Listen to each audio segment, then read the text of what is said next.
प्रधानमंत्री नरेंद्र मोदी ने कल कैबिनेट के साथ मीटिंग की। मंत्रिमंडल में बड़े बदलाव के बाद ये कैबिनेट की पहली मीटिंग थी। ये मीटिंग वर्चुअली की गई। इसमें सभी 30 कैबिनेट मंत्री शामिल हुए। इस मीटिंग के तुरंत बाद प्रधानमंत्री की अध्यक्षता में मंत्री परिषद की बैठक शुरू हुई। बैठक के बाद मीडिया ब्रीफिंग हुई, जिसमें कई योजनाओं का ऐलान किया गया। नए स्वास्थ्य मंत्री मनसुख मंडाविया ने 23,000 करोड़ के इमरजेंसी पैकेज का ऐलान किया। केंद्र सरकार 15,000 करोड़ रुपए देगी और राज्य सरकारें 8,000 करोड़ रुपए देंगी। 736 जिलों में पीडियाट्रिक यूनिट बनाए जाएंगे। 20,000 आईसीयू बेड तैयार किए जाएंगे। इस स्थिति को हम भविष्य में कैसे निपटे, उसके लिए ये पैकेज 2 लाया गया है। पैकेज 2 में कुल मिला के 23,123 करोड़ रुपीस 23,000 करोड़ रुपीस का एक पैकेज है।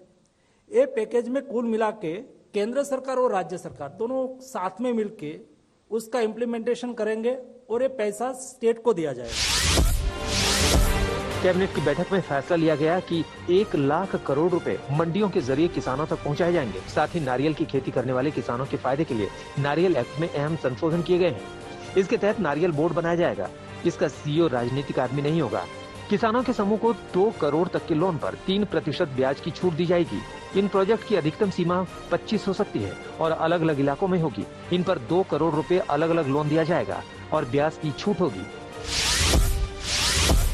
नए आईटी नियमों को लेकर ट्विटर से जारी तकरार के बीच मंत्री अश्विनी वैष्णव ने बड़ा बयान दिया। उन्होंने कहा कि भारत में काम करने वाली हर कंपनी को भारत के कानून मानने चाहिए। अश्विनी वैष्णव ने दो टूक कहा कि आगे भारत में कोई काम करता है तो उसे देश का कानून मानना ही होगा।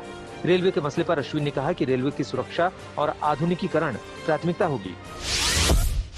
भारत में रहने वाले हर व्यक्ति को, भारत में काम करने वाली हर कंपनी को, सभी को भारत के नियम मानने चाहिए। अगर वो नहीं मानते, क्योंकि आपकी तरफ से नोटिस गया, वो मंत्रालय पूरा इसका स्टडी करूंगा।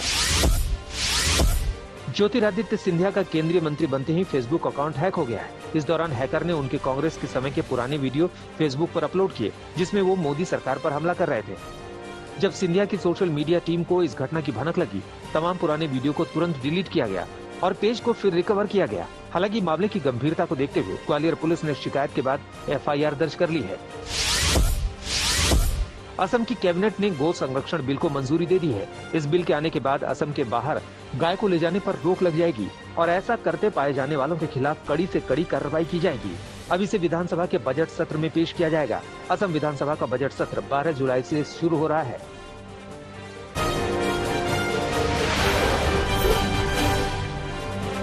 यूपी में ब्लॉक प्रमुख चुनाव में जमकर हिंसा हुई। 75 जिलों में कल ब्लॉक प्रमुख के इलेक्शन की नामांकन प्रक्रिया शुरू हुई।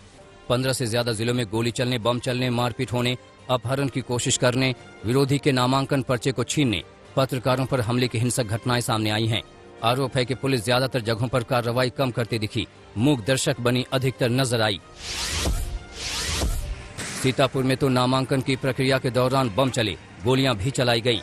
सीतापुर में पुलिस की मौजूदगी में 2 पक्ष के समर्थकों के बीच पहले झड़प होती दिखती है। इसके बाद गोली चलने की आवाज आती है। पुलिस थोड़ा हिम्मत दिखाकर आगे आती है, लेकिन तब तक देशी बम चलने लगती है। नामांकन स्थल के पास ही बम फूटे। फतेहपुर में विरोधी उम्मीदवार के प्रस्तावक को पुलिस के सामने ही खींचकर बाहर ले जाने की कोशिश की गई। पुलिस प्रस्तावक को बचाती है, लेकिन खींचने वाले को ऐसे ही जाने दे देती है।